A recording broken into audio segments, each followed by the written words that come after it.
What's up, y'all? This is Britt Jones with Throwback Country Music. I am so excited.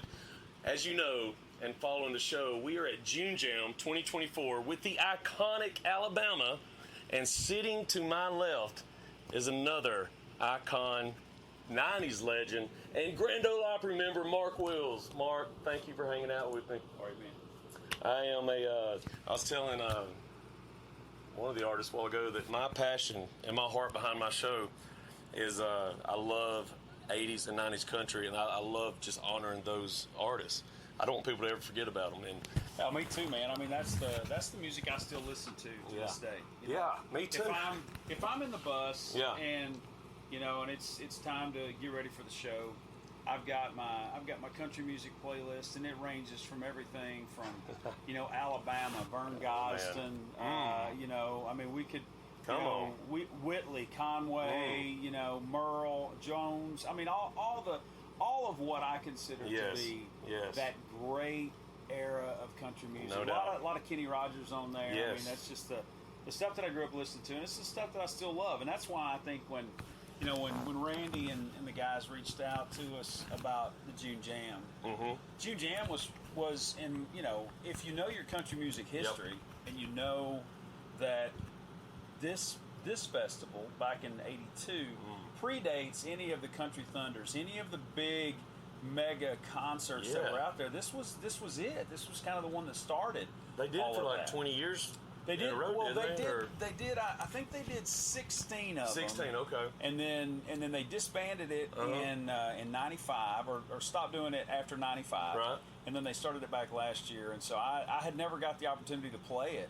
Did you ever go as a fan? No, Oh, I man. never had Me the opportunity. either. This is my first time. So it's always a good time to get to be a part of it. That's great. That's cool. I was going to ask you, is it, because I don't get starstruck, but for someone like, Alabama, that's like, Alabama. It's Alabama. So for you, and I saw you playing, was it last night at the Opry? Yeah. And you did some Alabama. Yeah. Dude. You slayed it. Well, we love, so one of my favorite shows to do at the Opry is the Opry Country Classics.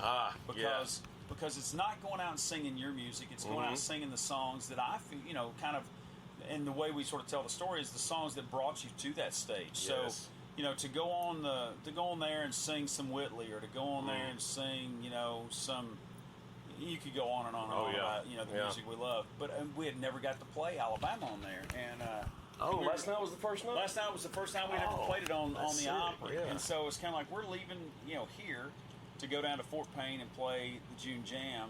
Let's play some Alabama. That's so perfect. we did a little Alabama. Did you announce that last night? I did. Yeah. That's awesome. So I know for you, as a fan of them, it's special to be invited here, isn't it? Oh, absolutely. That's crazy.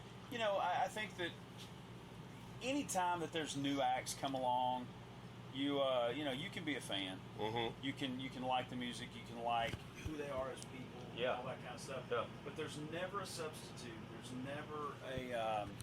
There's never a better feeling than somebody that you grew up idolizing or that you grew up loving, that reaches out and says, "Man, we're doing this. I'd love for you to come be a part of our event." That's special. It is. Yeah. That's crazy. And I want to touch on this because I'm just such a Opry fanatic. I got to hang out backstage a couple weeks ago for Opry Country Classics with Jesse. Yeah.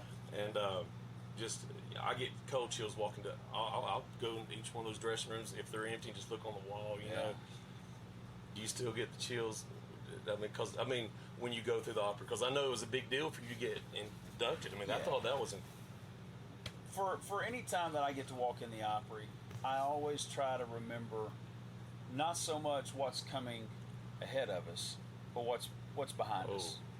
I haven't heard it said like that before. There's been so many great people.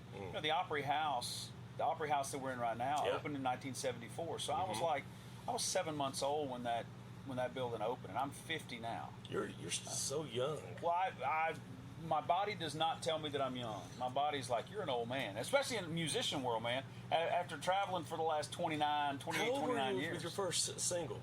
22. You were 22? I was 22. I was 21 when I recorded the record. I was 22 when that song came out on the radio.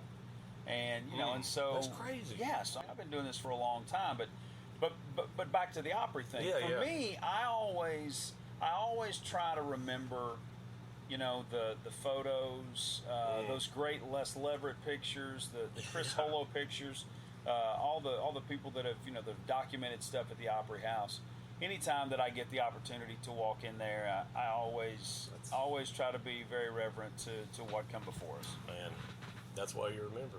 Well, that's why they. I don't really don't know why I'm a member, aside from the fact that I love it. I've always tried to continue to honor the people that came before us. Yeah.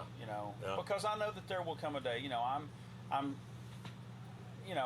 we talk about, a lot of times people talk about in the music industry, talk about the change and the new and all that kind of stuff. And I remind people, there was a time when Loretta Lynn was the new female on the Opry. There was a time that Hank Williams was the new singer on the Opry. There was a time when Roy Acuff was the new guy at the Opry. Little Jimmy Dickens. We could go on and on and on and on and on.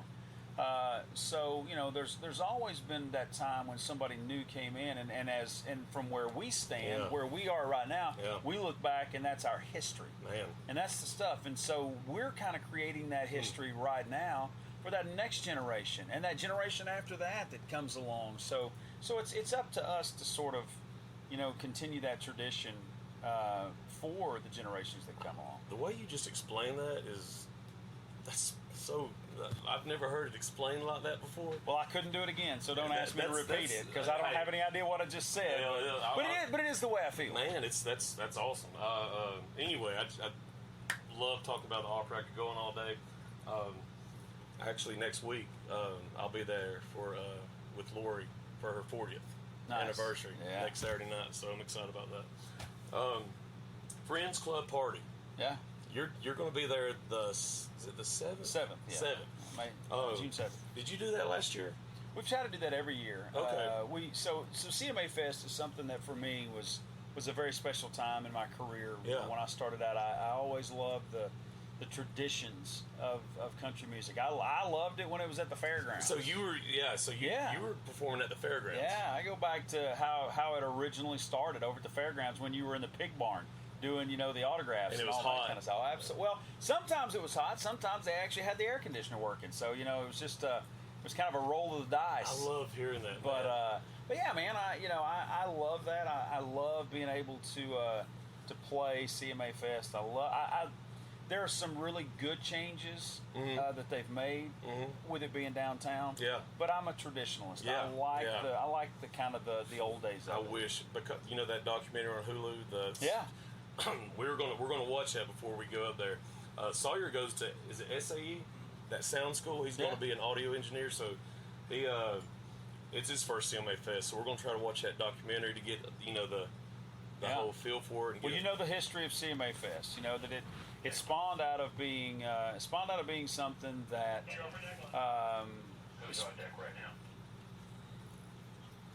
Breaker. There we go. CMA Fest spawned out of the old DJ convention. See, I didn't know that. The DJ convention used to be in Nashville. That's where all the DJs would come to town. They would do interviews with artists. So the artists would come to the convention. Okay. And that's how CMA Fest or Fanfare got started. Yeah. It was a time for the fans to come and not be competing with all the DJs that were trying to do the interviews and all that kind of stuff. That's how the whole thing got started. I did not know that. Yeah. Hello, that's great. Is that part? Have you seen the documentary? It may be. I'm not exactly sure which. It came documentary. out last year. It's 50 years of CMA. Yeah, I think that is. I've only watched the trailer, so I'm excited to watch Bill it. Anderson and I.